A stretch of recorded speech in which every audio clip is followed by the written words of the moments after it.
Florencia que no está, así es el patriarcado, trabajó, compiló, tuvo familia y acá los varoncitos presentan una obra de él. Bueno, sigan peleando las chicas y hay un camino todavía para recorrer ahí. También un agradecimiento a las autoridades de la universidad, a la editora. Tengo que hacerlo, Alejandro, tengo que presentarlo. Un amigo que andaba por acá, Alejandro Acervo, es el intendente de Veró, es un compañero. Imagínense, se tomó 10 minutos lo que andaba por acá para venir a ver, a escuchar un poquito esto, los bolonguis que debe tener en una intendencia, y después que se vaya de escuchar esto, creo que se va a preocupar más. Y el último agradecimiento para el gobierno nacional, que fue el mejor sponsor que tuvimos para la presentación de este libro, que cuando lo empezamos a compilar en diciembre del año pasado, que lo terminamos, nunca pensamos que lo íbamos a presentar en una situación que se describe en el libro, en el mismo título del libro. Voy a contar un poco la cocina del libro y le voy a dejar a los compañeros y colegas que analicen un poquito más el tema del libro. Esto comenzó con un grupo de WhatsApp donde todo lo que contaba Pablo, la ira que teníamos contra muchos colegas que utilizaban el tema del tipo de cambio como el caballito de batalla para decir que es el problema que tenía la Argentina, era la apreciación cambiaria, el único, que resolviendo eso se resolvía todo. O sea, el tipo de cambio alto y competitivo te resuelve desde el empacho hasta el desarrollo económico. Y la verdad que el título del libro no lo pudimos poner, pero era este, que a mí me parecía un título con gancho. Y era, hay que dejar de robar con el tipo de cambio por lo menos por 2 años. Pero realmente, cuando empezamos a ver el título del libro, y esto del eterno retorno, yo les diría que no es más justo porque no tuvimos tiempo. Mirando un poquito de qué se trata esto del eterno retorno, como no tenía la compu porque se me rompió, le tengo que leer, pero discúlpenme porque es realmente interesantísimo. Cuando uno busca en Wikipedia, no me fui a ningún texto muy orgánico, ¿qué significa esto del mito del eterno retorno? Dice lo siguiente: el eterno retorno es una concepción filosófica del tiempo, circular del tiempo, y que plantea una repetición del mundo en donde se extinguía para volver a crearse. Bajo esta concepción, el mundo era vuelto a su origen por medio de una conflagración donde todo ardía a fuego. Una vez quemado, se reconstruía para que los mismos actos ocurrieran una vez igual. Y lo que estamos viviendo hoy en la Argentina no es el eterno retorno del tipo de cambio del dólar que viene después como consecuencia, sino de haber tomado las decisiones de política económica que todos sabíamos que se iban a tomar, que todos sabíamos, por lo menos de este lado del mostrador, que iba a desembocar en esto. Lo que no sabíamos es que iba a ser tan rápido.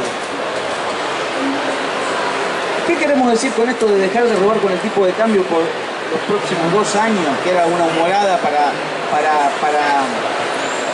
hacer el libro?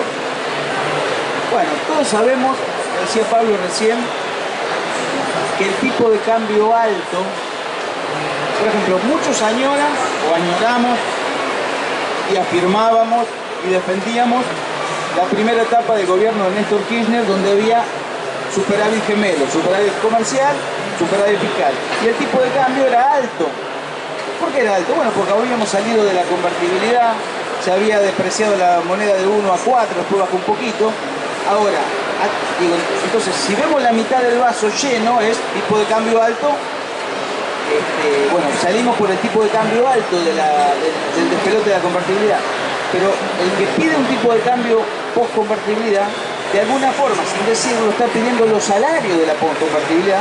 Y no sé si se acuerdan ustedes, porque no habían nacido, creo que Manuel tampoco, que los primeros aumentos que se dieron en el año 2003-2004 los hizo Kirchner por decreto, porque no había paritarias. Eran 100 pesos, 150 pesos que se metían de prepo en el recibo de sueldo de los trabajadores. Otro tema que no está estudiado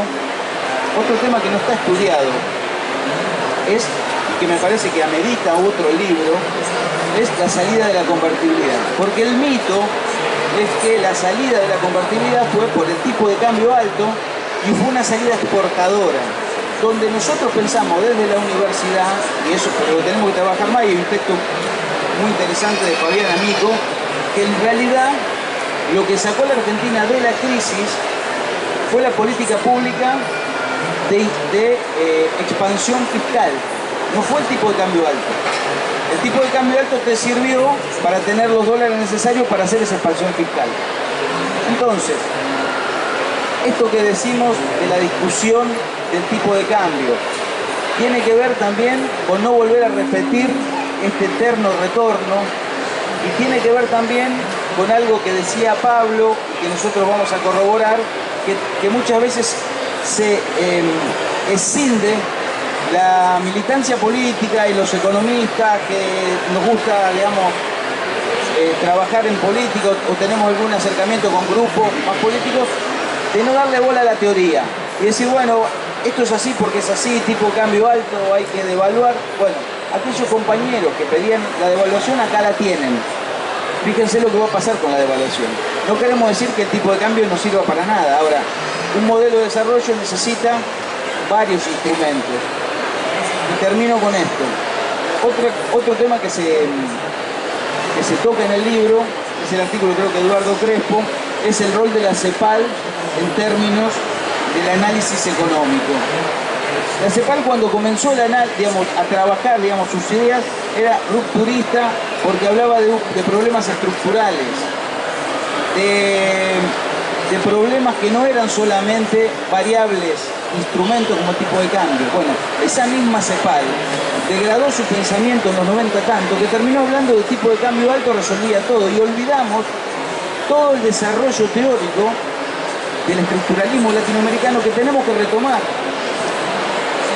Eso me parece que quiere indicar el libro, abrir una discusión sobre que el tipo de cambio no es todo y que el tipo de cambio es una parte importante de ese análisis, pero para el desarrollo económico necesitamos mucho más instrumentos, mucho más desafíos y por supuesto un plan nacional de desarrollo, que es lo que todos esperamos que volvamos a poner en la mesa cuando terminemos de hablar del tipo de cambio y del dólar. Muchas gracias.